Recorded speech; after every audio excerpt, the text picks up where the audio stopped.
Scene pun berlanjut menampilkan Ryo dan Abel yang baru melewati pegunungan es.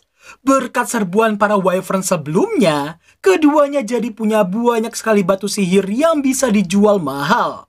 Di saat Abel yang masih mengira-ngira lokasi mereka saat ini, Ryo pun jadi panik karena mengira mereka berdua tengah berada di wilayah Kekaisaran Debuhi.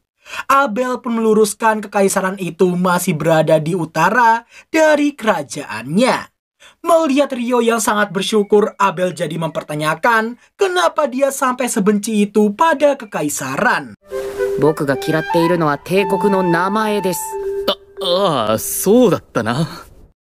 Gak lama kemudian, berkat Ryo yang sadar jalan utama yang mengarah ke barat laut, Abel jadi menyadari sesuatu tentang pegunungan yang baru mereka lewati. Mengesampingkan hal itu, Abel ngasih tahu mereka tinggal mengikuti jalan utama agar bisa sampai ke kota Kiradea. Shikashi, yukkuri yasumitai no wa dou iken da na. Ato, Kairadi ni wa osusume no tabemono ga aru nda. Sore wa masu-masu tanoshimi desu. Setibanya di penginapan kota Kiradea, Ryo dijelaskan tentang guild petualang, di mana kartu guild bisa digunakan bukan hanya sebagai free pass ke kota-kota di kerajaan, tapi juga bisa digunakan untuk melakukan transaksi dengan harga yang sesuai. Sasai no oku wa renkin jutsu demo yaranakia tsukai michi ga nai kara na. Renkin jutsu? Gak lama berselang, makanan mereka akhirnya tiba. Dan alangkah terkejutnya Ryo melihat karya yang tak disangka-sangka ada di isekai. Saking gak percayanya, Ryo sampai mengamatinya dari dekat, sembari bergumam tentang kare yang biasanya dimakan setelah MC Isekai berhasil menumpas Raja Iblis atau sejenisnya. Gak pakai lama, ia langsung menyantap kare itu dengan sangat lahapnya. Kini itta no nara okawari shite mo ii zo. Kok tiba-tiba gua jadi ikutan lapar ya? Makan siang coba bikin kare apa ya? Sesaat setelah piring pertama habis, Ryo langsung order piring keduanya. Dirinya pun jadi tambah senang begitu tahu kare ini juga ada di kota tujuan mereka nanti. Keesokan paginya, nampak keduanya yang melanjutkan perjalanan, sembari Ryo yang masih menggerutu soal Abel yang tidak memberitahunya tentang kare. Se. Puan jarimu iki rek. Ojo ditiru ya rek, rapi iki. Good job. Sebagai gantinya, Ryo memintanya untuk memberikan semua informasi tentang makanan manis di kota Lun. Mo kangaete oku. Setelah melalui banyak sekali daerah, akhirnya mereka berdua tiba di wilayah kota Lun. BTW nih ya, sumpah, ini kayak lukisan banget grafisnya cuy. Keren banget sumpah. Sesampainya di depan gerbang, nampak penjaga gerbang yang terkejut sekaligus bersyukur melihat Abel yang masih selamat. Mendengar Ryo yang telah menyelamatkannya, sontak hal itu membuat si penjaga yang punya nama Nimuru ini senang dan berterima kasih padanya. Setelah membayar biaya masuk sementara, keduanya berniat langsung pergi ke guild petualang. Tapi sebelum itu, Abel ngasih tahu dia ingin menjadi penjamin Ryo pas kenaikan rank petualangnya nanti. Di mana jika seseorang dijamin oleh petualang rank B ke atas, maka orang tersebut bisa memulai dari rank E atau D dan bukannya dari rank F. Dengan begitu Ryo jadi bisa mengambil quest tinggi dengan hadiah yang pastinya juga sama tingginya. Setibanya di guild, Nampak resepsionis bernama Nina beserta semua orang di dalam sana langsung dibuat terkejut bahagia melihat Abel yang masih selamat. Dalam sekejap mata dia langsung ditelan oleh kerumunan orang-orang yang bahagia melihat kepulangannya. Rio yang gak ingin ganggu pun mutusin buat keluar dan tadi sengaja bertemu dengan satu sosok yang kedepannya akan membuat para jomblis nangis di pojokan. それは妖精王のとても良いものをまとっていると思ってな。君は面白い存在だな。すまない、急ぐんだった。それじゃあまたどこかで。 Di tengah Rio yang masih tertegun dengan ucapan serta kecantikan gadis elf tadi, Abel datang mencari untuk memperkenalkannya pada semua orang. Berkat jasanya dalam menyelamatkan Abel, semua orang serentak berterima kasih padanya. Setelah itu nampak Abel yang ingin mendaftarkan Rio dan menjadi penjamin agar dirinya bisa mencapai rank D. Sekalipun Abel yang telah merekomendasikannya, tapi Nina tetap memberitahukan mereka membutuhkan bukti untuk melakukannya. Tentu Abel gak masalah dong ya, dan sekalian juga minta dipertemukan dengan sang Guildmaster. Nanda to? Yokatta. Singkat cerita, setelah Guildmaster bernama Hook McGrath ini berterima kasih pada Rio, nampak ia yang dikejutkan oleh semua batu sihir yang ditunjukkan oleh Abel. Melihat ukuran dan kepekatan warna semua batu itu, jelas sebagai seorang veteran Pak Hook bisa tahu semua ini adalah batu sihir Wyvern.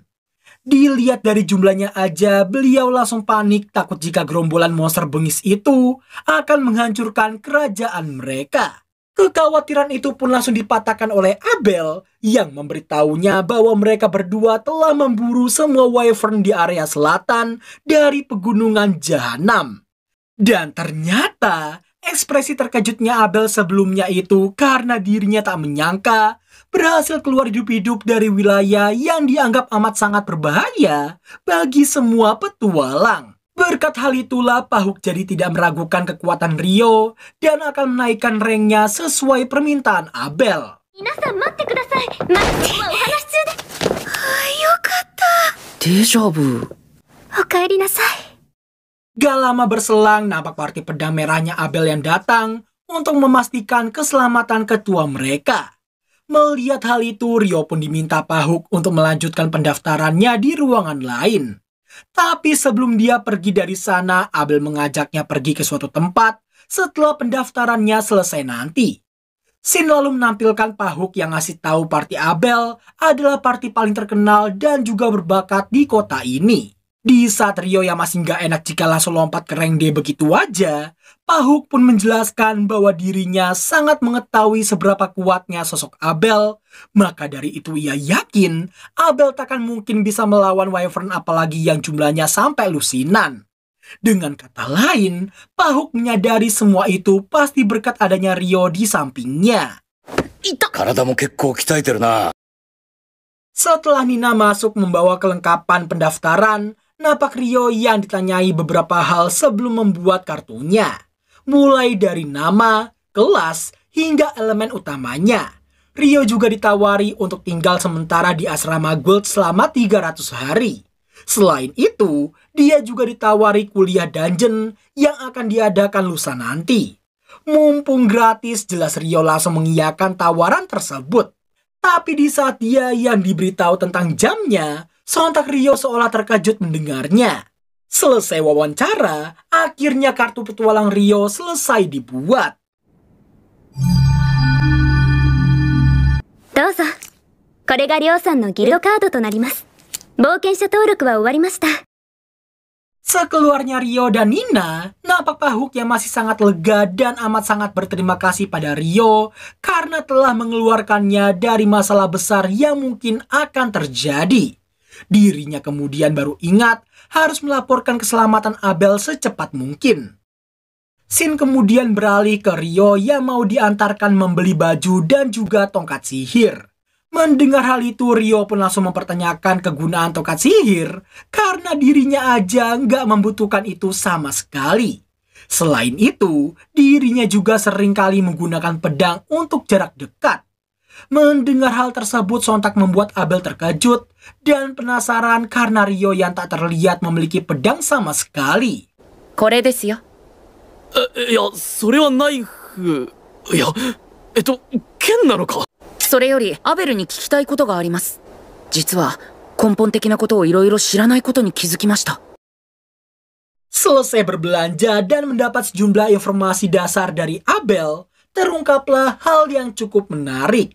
Di mana ternyata tidak hanya waktu dunia ini yang sama dengan bumi, tapi juga besaran pengukuran turut memakai sentimeter.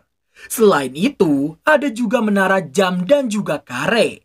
Ryo merasa ini semua bukan sekedar kebetulan semata. Satu-satunya dugaan yang memungkinkan ialah pasti ada orang reinkarnasi selain dirinya yang membuat semua perubahan di dunia ini. Setelah Abel keluar dari toko, tujuan mereka selanjutnya ialah guild untuk merayakan keselamatan Abel, juga penyambutan Ryo sebagai penyelamat hidupnya. 無事に帰ってきたアベルと 命の恩人の料理。 Setelah berpesta semalam suntuk, nampak Ryo yang diantar Nina ke asrama guild. Di dalam Ryo terlihat memiliki dua teman sekamar yang bernama Nils dan juga Eto. Dilihat dari ekspresinya aja, kita semua bisa tahu Nils sepertinya menyukai Nina. Iya, emang cukup kawaii sih ya, tapi lebih kawaii gadis elf tadi gak sih? Selain itu, ada satu orang lagi yang akan menjadi teman sekamar mereka, di mana pria bernama Amon ini masihlah berumur 16 tahun dan habis kehilangan seluruh anggota keluarganya. Hal tersebut membawanya ke kota ini untuk jadi seorang petualang. Nina lalu ngasih tahu si Amon ini juga akan kuliah dungeon sama seperti Ryo. そんなのあるわけないじゃない。分厚いアイスボールを空中に生成してそこから落とすなんて。 Sementara itu, nampak Rin yang menolak untuk percaya semua hal yang diceritakan oleh Abel tentang kekuatan Ryo. Semua hal itu sangatlah bertentangan dengan logika dasar sihir di dunia ini. Lia pun mencoba menenangkan bestinya dan memberitahu meski mencoba menolak percaya, tapi itulah apa yang dilihat oleh Abel. Gak cuma itu aja, rasa tidak percaya Rin juga membuat kita semua jadi tahu bahwa ternyata kulit Wyvern itu seharusnya tidak bisa ditembus oleh sihir karena mereka memiliki perlindungan angin yang membuat mereka bisa mementalkan semua serangan sihir. Lia lalu menerangkan satu-satunya orang yang mampu melakukan itu hanyalah mage ledakan yang sering pingsan. Kok kayak kenal ya? これが人類最大威力の攻撃手段。これこそが究極の攻撃魔法。エクスプロージョン。 Biarpun semua itu sangat sulit dipercaya, tapi jika apa yang dikatakan oleh Abel benar adanya, maka kekuatan Ryo pastilah di luar akal sehat manusia. Semisal dia malah menjadi musuh dan berpihak pada kekaisaran, bisa-bisa kerajaan mereka akan luluh lantah tak bersisa. Mendengar hal itu, Abel pun 1000% yakin Ryo takkan mungkin berpihak pada kekaisaran. 帝国の名前がデブヒ帝国だからだ。はい。理解できないよな。俺もだ。 Beberapa hari kemudian, kuliah dungeon memasuki hari terakhirnya. Setelah mempelajari materi minimalnya, para peserta akan menjelajah dungeon siang nanti. Di saat si dosen dungeon yang membuka sesi tanya jawab, langsunglah Ryo menanyakan apakah dungeon Kotalun ini memiliki alat teleportasi ke lantai yang telah terselesaikan. Sang dosen pun kagum karena Ryo yang tahu banyak tentang hal itu. Tapi sayangnya, biarpun beberapa dungeon di negara barat sana memilikinya, dungeon di Kotalun tidak memilikinya. Amon sendiri pun terkejut karena Ryo yang mengetahui hal-hal yang sangat luar biasa seperti itu. Di siang harinya, nampak Ryo dan para peserta yang dijelaskan bahwa dungeon Kotalun berada di tengah-tengah kota. Lalu, setiap beberapa tahun sekali monster akan muncul dalam jumlah besar dari dalam sana, yang mana itu disebut gelombang besar. Dan agar mereka tidak membeludak ke area pemukiman, 2 lapis tembok inilah yang berperan untuk menahannya. Berbeda dengan Ryo yang santuy, Amon yang takut dengan hal tersebut pun ditenangkan oleh si dosen bahwa kejadian itu hanya terjadi setiap beberapa tahun sekali. Dan tentu saja itu tak akan terjadi hari ini ataupun besok. Si dosen juga ngasih tahu counter guild di pintu masuk dungeon difungsikan untuk mencatat nama serta tanggal masuk para petualang. Setibanya mereka di dalam, para peserta dibiarkan bebas menjelajah lantai 1. Monster di lantai ini dikatakan cukup lemah.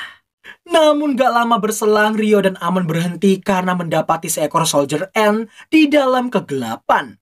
Gak pakai basa-basi, Rio berniat menahan pergerakannya dengan sihir, sedangkan Amon diminta untuk melakukan serangan.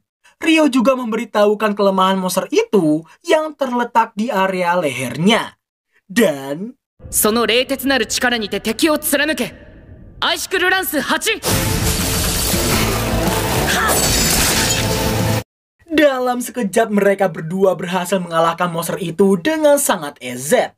Setelah Rio mengambil sebuah batu sihir dari dalam tubuh si monster, Amon pun sangat senang karena Rio yang membiarkannya memiliki batu itu sebagai kenang-kenangan. Di malam harinya, Niels dan Eto merayakan keberhasilan Rio dan juga Amon atas batu sihir perdana mereka. Niels yang berharap bisa minum minuman kobam pun diingatkan oleh Eto bahwa minuman kobam itu dilarang kepemilikannya. Apalagi seorang petualang tidak boleh tenggelam dalam dunia perkobaman. Di saat Amon yang mengaku masih ingin menjelajah besok tapi takut jika sendirian, Rio pun menawarkan diri untuk ikut karena dia ingin menyusuri sampai lantai 3. Nah, ngomong-ngomong tentang hal itu, Rio baru ingat Soldier Ant seharusnya muncul di lantai 3. Lantas, kenapa monster itu tadi ada di lantai pertama? Eto pun mengaku telah menanyakannya, dan memang setengah tahun ini ada laporan kemunculan Soldier Ant di area kelelawar lantai pertama. それはソルジャーアントが縦穴を掘って1層までやってきているからだ。ベテランさんが新人に絡むのは感心しませんね。 Sontak Amon dan kawan-kawan pun sangat terkejut atas kemunculan Abel, sang ketua parti pedang merah. Abel lalu menitipkan Rio ke mereka bertiga, layaknya seorang kakak atau mungkin bapak. Niels yang sangat mengagumi sosok Abel pun meminta berjabat tangan dengannya. Sebagai sesama pendekar pedang, tentunya Abel menyemangatinya, tapi tetap jangan gegabah. Gak berselang lama, dikala Abel yang tengah menjelaskan alasannya pulang kemalaman, parti pedang merah yang lain datang dan menegur Abel yang malah nyantai bareng para newbie dan bukannya melaporkan hasil misi mereka ke ketua guild. Gak dibiarkan beralasan, Warren langsung mengangkat Abel biar dia gak kelayapan lagi. りょう、なんか言ってやってくれ。おい、見てないで。リン、リョウ、ごめんなさいね。私たちギルドマスターに報告しないといけないから。煮るなり焼くなりお好きに。この裏切り者。 Seperginya parti pedang merah dari sana, bisa dilihat Eto sepertinya sangat menyukai sosok Lia yang sangat waifuable. Sedangkan Neil sendiri masih saja mengagumi Abel, biarpun dalam kondisi diangkut layaknya sebuah karung beras. Bersamaan dengan itu, ia menegur Rin yang tadi berperilaku kurang sopan. Rin pun mengaku gak bisa menahan diri saking penasarannya dengan kekuatannya si Rio. いずれみんなもわかるさ。あいつの実力がな。その状態でカッコつけられても。うるさい。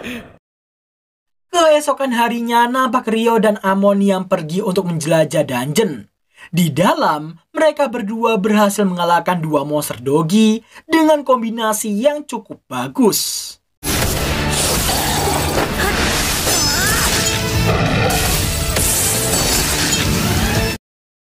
Di tengah beristirahat, Rio menyadari teknik berpedang Amon tadi yang agak mirip sama tekniknya si Abel.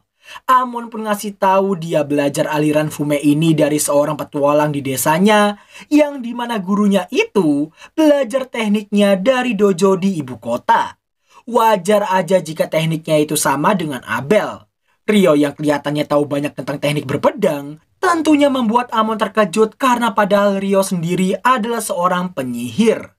Rio pun menjelaskan dia juga sempat berguru dengan seseorang, tapi tekniknya itu tidak memiliki nama aliran.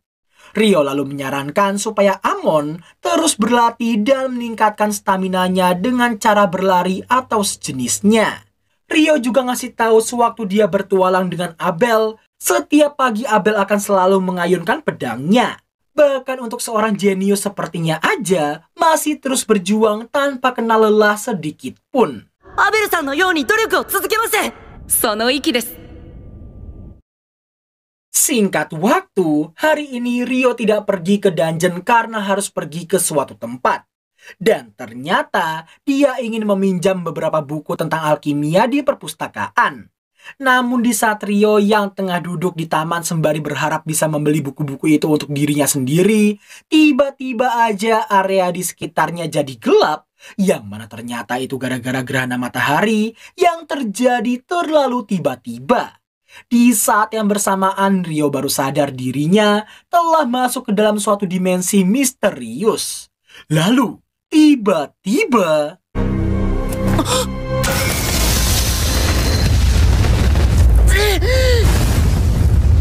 なんて威力。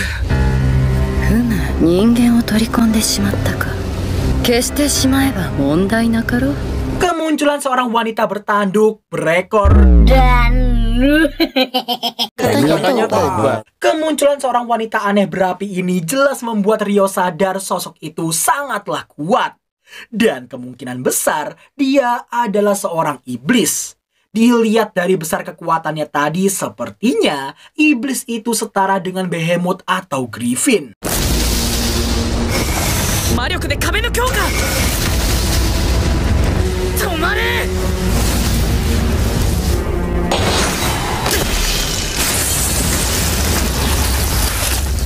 Sontak iblis itu pun sangat terkejut melihat tubuh Rio yang mampu menahan tombak anginnya. Dirinya baru sadar jubah yang dipakai oleh Rio itu adalah jubah sang Raja Peri. Tak punya pilihan lain, iblis itu berniat menghadapinya dengan adu pedang. お前は死ね。遅い。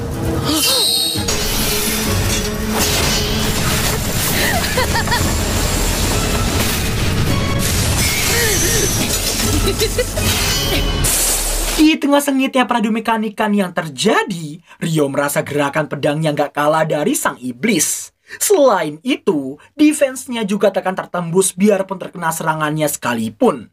Setelah merasakan adu pedang tadi, si iblis bohai ini langsung menyadari pedang Rio adalah pedangnya sang Raja Peri.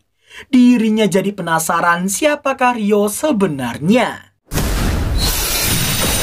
なんだその生成スピードは。この化け物め。お前が言うな。 Sadar Rio akan menjadi penghalang di masa depan, iblis itu berniat membunuhnya secepat mungkin. Namun seperti yang kita tahu, Rio sebagai MC takkan mungkin bisa dikalahkan semudah itu.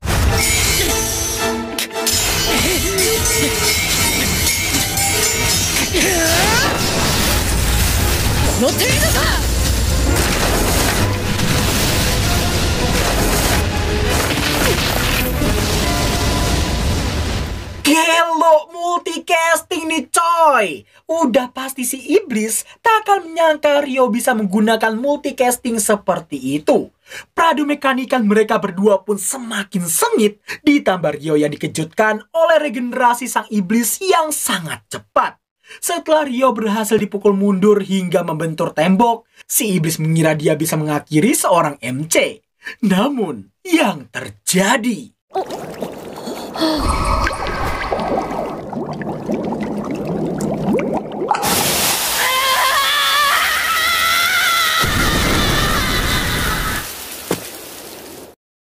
Kalian ingat, Rio bisa membuat air panas dengan membayangkannya aja. Dan itulah yang dirasakan oleh sang iblis.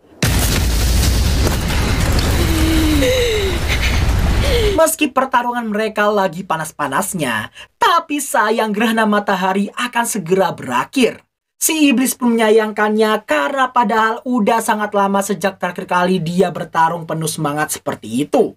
Di saat si iblis yang menyebutkan kata koridor yang di luar kendalinya, Rio pun agak terkejut dan penasaran dengan hal tersebut.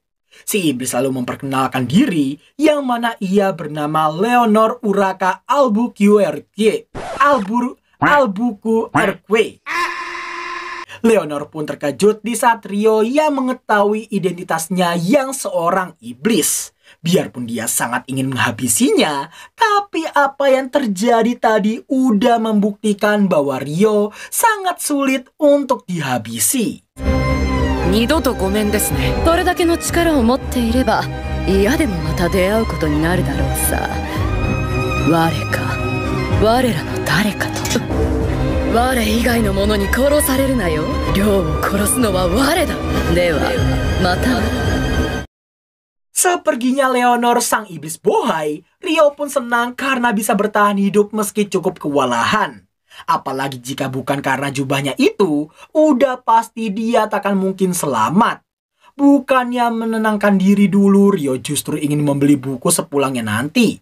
Di sore harinya, Ryo yang habis ngambil duit di guild tak menyangka isi tabungannya sangat banyak hanya karena menjual sebuah batu sihir Wyvern. Ditambah, guild masih menghitung sisa batu sihir yang lain, yang berarti tabungannya masih akan terisi oleh uang yang lebih banyak lagi. Setelah melihat teman-teman yang gak ada di kamar, Ryo mendapati Amon dan kawan-kawan yang sedang dibully oleh beberapa kroco. Berdasarkan ucapan Eto, sepertinya mereka bertiga diserang saat lengah oleh pembuli bernama Dan serta gengnya. Di saat si Dan yang mengingatkan monster takkan mungkin memberi peringatan ke mangsanya, tiba-tiba Ryo datang membenarkan ucapannya tadi. Dan si pembuli kroco mengira Ryo akan sama lemahnya seperti Amon dan kawan-kawan. Dirinya mencoba peruntungan, kali aja dia bisa gantiin peran MC-nya si Ryo. Tapi yang terjadi...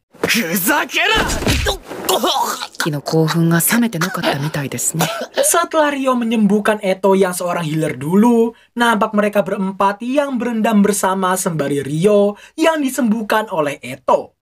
Mendengar Ryo yang mengaku habis kena serangan dan gagal memblokirnya, sontak hal tersebut membuat Nils dan Amon kaget dengan monster macam apa yang habis dilawan olehnya.